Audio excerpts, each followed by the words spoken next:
Om Shanti. Good morning. बाबा के महावाक्य सुनते हैं। बाबा कहते, मीठे बच्चे, आत्मा और परमात्मा का मिलन ही सच्चा सच्चा संगम अथवा कुंभ है। इसी मिलन से तुम पावन बनते हो। यादगार में फिर वह मेला बनाते हैं। कितनी बड़ी बात कही ना बाबा ने कि संगम पर जब भगवान से तुम मिलते हो, उसकी यादगार में दुनिया वाले मेला बनाते हैं, कुंभ का मेला। बिछड़े हुए मिले किससे? परमात्मा से। हम आत्माएं इतने समय से बिछड़ी हुई थी और इस समय आकर के मिलती हैं। प्रश्न है, तुम बच्चों में किस बात की बहुत बहुत सियानप होनी चाहिए, माना समझदारी होनी चाहिए? उत्तर, ज्ञान की जो नाजुक बातें हैं उन्हें समझाने की बहुत सियानप चाहिए। युक्ति से ज्ञान मार्ग और भक्ति मार्ग को सिद्ध करना है। ऐसे समझाना है जैसे चूहा फूंक भी देता है और काट भी लेता है। तो सर्विस की युक्तियां रचनी है। कुंभ मेले पर प्रदर्शनी लगाकर अनेक आत्माओं का कल्याण करना है। पति से पावन होने की युक्ति बतानी है। गीत, इस पाप की दुनिया से ले चल कहीं दूर।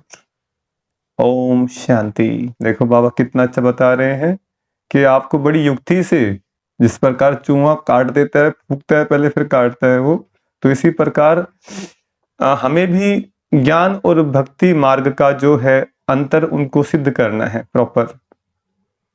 जिस प्रकार संत महात्माओं ने, नानक देव जी ने, महात्मा बुद्ध ने, जो और आए पहले पहले, उन्होंने मूर्ति पूजा का खंडन किया और अपने ज्ञान तर्क के हिसाब से उन्होंने वो चीजें बताई, है ना। तो इसी प्रकार से हमें भी अपने देवी देवताओं की बुराई नहीं करनी है, लेकिन बताना है कि ये मूर्तियां जो हैं ये आप ही के पूर्वजों की हैं, आप ही की हैं। जो जन्म लेते लेते आज हम हैं कल हम नहीं होंगे। हमारी फोटो दीवारों पर होगी, टंगी हुई होगी। तो उस समय तो फोटो नहीं होती थी, लेकिन उस समय क्या है, मूर्तिकार मूर्ति बना करके स्थापित करते थे मूर्ति को।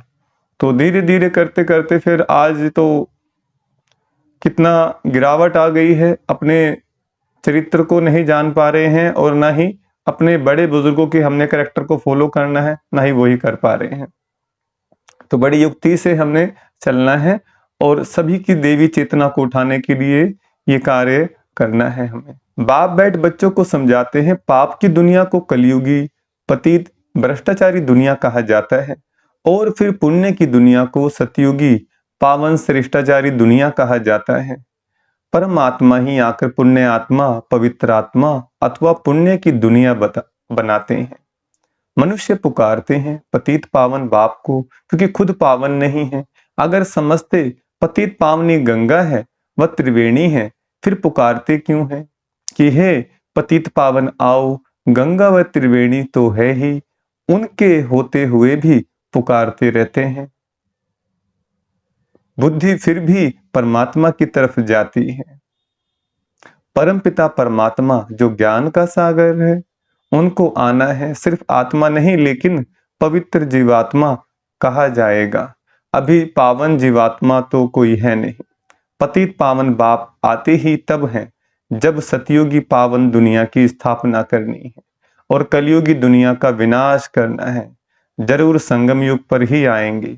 संगम को कुंभ भी कहते हैं, त्रिवेणी का संगम है, उनका नाम रख दिया है कुंभ। कहते हैं तीनों नदियां आपस में मिलती हैं, वास्तव में है दो नदियां, तीसरी नदी को गुप्त कह देते हैं। तो क्या इस कुंभ के मेले में पतित से पावन होंगे? पतित पावन को तो जरूर आना है। ज्ञान का सागर वह है। पतित दुनिया को पावन बनाना, कलयुग को सतयुग बनाना, यह तो परमपिता परमात्मा का ही काम है, ना कि मनुष्यों का। यह तो सब ब्लाइंड फेद है। अब अंधों को लाठी चाहिए। तुम अब लाठी बने हो, नंबरवार पुरुषार्थ अनुसार। लाठियां भी किस्म किस्म की होती हैं। कोई लाठी 100 रुपए की, कोई 2 रुपए की भी मिलती है। यहाँ भी सब नंबरवार हैं। कोई तो बहुत सर्विसेबल हैं, जब बीमार होते हैं तब सर्जन को बुलाना पड़ता है। अब यह है ही पतित दुनिया। तुम पावन बन रहे हो, कहा जाता है आत्मा परमात्मा अलग रहे बहुकाल। फिर जब परमपिता परमात्मा अनेक आत्माओं के बीच आते हैं तो उसको कहा जाता है संगम का कुंभ। मनुष्य कुंभ के मेले पर बहुत दान करते हैं। वह कमाई होगी साधु संतों गवर्नमेंट को, यहां तुमको तन मन धन सहित सब कुछ दान करना होता है।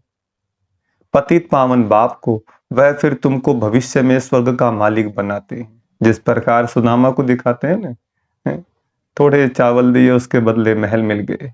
हमारे पास जो भी कुछ है ना इस समय, सतयुग के हिसाब से देखोगे ना तो मुट्ठी चावल के बराबर भी नहीं है वो। सतयुग में हमारे पास इतना अथाह था, आज कुछ भी नहीं है। जितना भी जो भी कुछ है सतयुग के हिसाब से तो कुछ भी नहीं है वो। तो बाबा कहते हैं इस समय जो तुम मेरे को वो देते हो वो सतयुग में तुम्हें 21 जन्मों के लिए मिल जाता है। हम ही वो सुदामा में है, कोई दूसरा सुदामा नहीं है। वह फिर तुमको भविष्य में स्वर्ग का मालिक बनाते हैं। वह नाम लेते हैं त्रिवेणी का और दान देते हैं साधु संतों को। वास्तव में संगम उसको कहेंगे जहां सब नदियां आकर सागर में मिले। देखो त्रिवेणी का समझ लो आप, त्रिवेणी का अर्थ भी, त्रिवेणी तीन उससे बना हुआ है। त्रिवेणी अर्थात तीन, तो मन बुद्धि और संस्कार, जिसको हम और गहराई में जाएं तो उसको कहते हैं ओम। जिस प्रकार आप वैष्णो देवी जाते हो, तीन पिंडी के दर्शन करते हो, इसी प्रकार रोज हमें क्या करना है, नित्य आत्मिक स्वरूप में टिक करके अपनी तीन शक्तियों को क्या करना है, नियंत्रण में करके पूर्ण रूप से परमात्मा की याद में स्थिर होना होता है। मन बुद्धि और संस्कार परमात्मा को प्रत्यक्ष करने के कार्य में लग जाए, तो ये हमने विशेष रूप ध्यान देना है। वास्तव में संगम उसको कहेंगे जहां सब नदियां आकर सागर में मिले। वहां सागर तो है नहीं, यह तो नदियां आपस में मिलती हैं। नदियां और सागर के मिलन को ही सच्चा सच्चा मेला कहा जाता है। लेकिन यह भी ड्रामा में नूंद है। इसमें गवर्नमेंट को भी रेल मोटर गाड़ी जमीन आदि से बहुत कमाई होती है, तो यह कमाई का मेला लगता है। इन बातों को तुम बच्चे जज कर सकते हो क्योंकि तुम हो ईश्वरीय मत पर, तो तुम तो कुंभ के मेले का अर्थ निकालना चाहिए। बाबा ऐसे निमंत्रण देते हैं, जो सेंसिबल बच्चे हैं उनको उठाना चाहिए। नंबर 1 सबसे सेंसिबल तो है मम्मा, फिर दूसरा है संजय, जिसको फिर बांटने के लिए पर्चे बनाने पड़े। यह त्रिवेणी पतित पावनी नहीं है। पतित पावन तो सर्व का सदगति दाता एक शिव बाबा है। त्रिवेणी को तो सदगति दाता नहीं कहेंगे। यह नदियां तो हैं ही, आने की बात नहीं। गाते हैं पतित पावन आओ, आकर पावन बनाओ, तो यह पर्चे निकालने चाहिए। बहनों भाइयों, क्या पतित पावन ज्ञान सागर परमपिता परमात्मा है या यह नदियां? यह तो सदैव है। परमात्मा को तो पुकारा जाता है आने के लिए। वास्तव में पतित पावन तो एक परमात्मा है। आत्माएं और परमात्मा अलग रहे बहुकाल। सुंदर मेला लग गया जब सतगुरु मिले दलाल के रूप में। मन हम आत्माएं और परमात्मा बहुत लंबे समय तक अलग रहे। सुंदर मेला कब लगा? संगम युग पर। ब्रह्मा बाबा के तन में शिव बाबा आए और आकर के हम बच्चों से मिलन मना रहे हैं। वही सतगुरु आकर सबको सदगति दे वापस ले जाते हैं। ज्ञान स्नान तो वास्तव में परमपिता परमात्मा से करना चाहिए। पावन दुनिया की स्थापना परमपिता परमात्मा कराते हैं। तुम उसे जानते नहीं हो। भारत जब श्रेष्ठाचारी था तब उसमें देही अभिमानी देवताएं रहते थे, उसे शिवालय कहा जाता है। अब कुंभ पर जाकर बच्चों को प्रदर्शनी लगानी चाहिए, समझाने के लिए समझाना है। पतित पावन एक बाप है, वह कहते हैं मैं आता ही तब हूं जब पति से पावन बनाना होता है, तो प्रतिज्ञा करनी पड़े। रक्षाबंधन भगवान से ताल्लुक संबंध रखता है, ना कि साधु संतों से। क्योंकि परमात्मा जब आते हैं तो क्या करते हैं, हमें रक्षा के सूत्र में बांधते हैं। रक्षा हमारी किससे होगी वो फॉर्मूला हमें बताते हैं। अब साधु संत तो पवित्र हैं ही, लेकिन घर गृहस्थ में आकर के शिव बाबा हम बच्चों को पवित्रता के सूत्र में बांधते हैं। प्रतिज्ञा परमपिता परमात्मा से की जाती है, ना कि त्रिवेणी से। हे बाबा, हम आपकी श्रीमत से पावन बनने के लिए प्रतिज्ञा करते हैं। बाप भी कहते हैं मैं तुमको पावन दुनिया का मालिक बनाऊंगा। यह है बाबा के इशारे। इसमें सर्विस करने वाले बहुत तीखे चाहिए। चित्र भी और बनाने पड़े, इसके लिए अच्छा मंडप लेना पड़े। तुम्हारे दुश्मन भी बहुत निकलेंगे। दुश्मन कौन? जिसका मन दूषित होगा, विकारी होगा, वही तो दुश्मन होता है ना। तो बाबा कहते हैं कि तुम श्रीमत पर चल रहे हो, पावन के पवित्रता के मार्ग पर चल रहे हो, पावन बनने के लिए पावन बना रहे हो, लेकिन मेजोरिटी क्या है? विकारी है, दुनिया है। तो भगवान कहते हैं कुछ लोगों को ये बातें हजम नहीं होंगी, तो वो क्या बन जाएंगे? दुश्मन, एंटी पार्टी बन जाएंगे। वो तुम्हारे दुश्मन भी बहुत निकलेंगे। कोई समय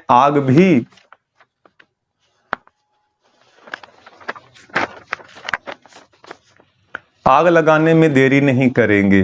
किसको झगड़ा करना होता है तो गाली देने लग पड़ते हैं। तुमको तो निरहंकारी बन साइलेंस में रहना पड़े। ब्रह्मा कुमारियां मशहूर तो हो गई हैं, पर्चे आदि जरूर बांटने हैं। कुंभ के मेले का खास महत्व रखते हैं। वास्तव में महत्व अभी का है, यह भी ड्रामा का खेल है। वहां से भी कोई का कल्याण हो सकता है, परंतु मेहनत लगती है। कांटों को फूल बनाने में मेहनत लगती है। कुंभ के मेले में प्रदर्शनी करने में भी हिम्मत चाहिए, जान पहचान चाहिए, जो कोई विघ्न ना पड़े। तुमको सिद्ध करना है कि पतित पावन कौन है। मनुष्य पावन दुनिया स्वर्ग को याद भी करते हैं। कोई मरता है तो कहेंगे फलाना स्वर्गवासी हुआ। वहां तो बहुत माल ठाल होते हैं, वहां से फिर यहां बुलाकर खिलाते क्यों हो? तुम श्रीनाथ के मंदिर में देखेंगे कितने माल बनते हैं। अब श्रीनाथपुरी और जगन्नाथपुरी वास्तव में है एक ही बात, परंतु वहां श्रीनाथ द्वारे में देखेंगे तो बहुत वैभव बनते हैं, और जगन्नाथपुरी में सिर्फ फीके चावल का भोग लगता है, घी आदि कुछ नहीं पड़ता। यह फर्क बताते हैं। गोरा है तो ऐसे माल, और सांवरा है तो यह सूखा चावल। राज बड़ा अच्छा है। माना ये श्रीनाथ और जगन्नाथ, ये समझिए, जब हम आत्माएं श्री होती हैं, जब हम सतयुग में होती हैं तो हमें 56 प्रकार के भोग मिलते हैं। सतयुग में, त्रेता में पूरा आनंद में जीवन होता है, और जब कलयुग में आ गए तो सूखे चावल खाने पड़ रहे हैं। माना आज जो है बेशक कितना भी अच्छा खा ले हम, लेकिन सतयुग के मुकाबले तो अच्छा नहीं है। वो मिलावट वाला खाना, बीमारियों वाला जो है यूरिया जो मिला करके जो खाद जो है वो खाना उपज हो रहा है, पैदा किया जा रहा है अनाज, तो उससे तो बीमारियां ही लग रही है ना सारी की सारी। हर चीज में मिलावट है। तो भगवान कहते हैं तुम अभी जगन्नाथ, अर्थात तुम जाग रहे हो, तुम अब पति से पावन बन रहे हो। तुम काले हो गए हो इसलिए तुम्हें पतित हो गए, इसलिए तुम्हारे को वो सुख नहीं मिल रहे हैं। अब तुम्हें पावन बनना है तो दोबारा सब कुछ प्राप्ति होगी। गोरा है तो ऐसा माल, और सावरा है तो यह सूखा चावल। राज बड़ा अच्छा है, ये बाप बैठ समझाते हैं। श्रीनाथ द्वारे में इतना भोग लगाते हैं तो फिर पुजारी लोग दुकान में बेचते भी हैं। उन्हों की कमाई का आधार भी उस पर है। मिलता मुफ्त में है, फिर कमाते हैं। तो देखो कितनी अंधश्रद्धा की बातें हैं। यह भक्ति मार्ग, ज्ञान मार्ग, सदगति मार्ग है। गंगा स्नान से थोड़े ही सदगति होती है, बड़ा युक्ति से समझाना है। जैसे चूहा फूंक देकर काटता है, बड़ी ही शानब चाहिए समझने और फिर समझाने की। कितनी नाजुक बातें हैं। मनुष्य कहते हैं कि हे परमपिता परमात्मा, तुम्हारी गतमत तुम ही जानो। इसका अर्थ तो समझते ही नहीं।